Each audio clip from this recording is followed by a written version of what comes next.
Се бориме со работниците. Тука е разликата. Ветуваат владата и работодавачите. А наше е до последно да се бориме се додека не се зголеми минималната плата, онолку колку што бараат работниците. А тоа што можем да го видам тука е усогласени со ставовите на владата и на работодавачите и можат уште утре да кажат дека ќе биде 600 евра минималната плата во Македонија и да им подаат рака и да им помогнат на најсиромашните работници во Европа и на Балканот.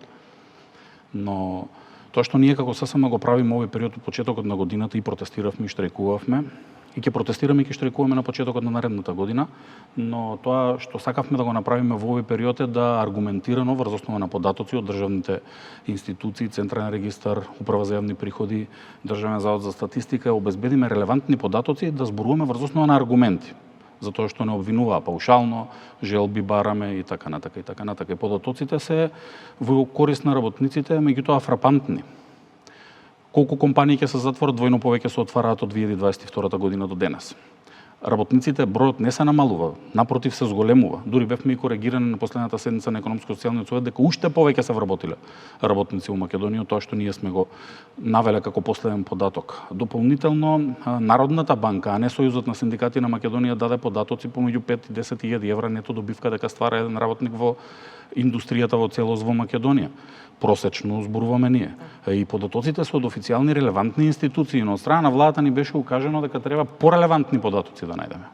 Веројатно мислат порелевантни кои ќе одговараат на моменталната состојба, да имате најсиромашни работници и да ги држите во сиромашно заложништво.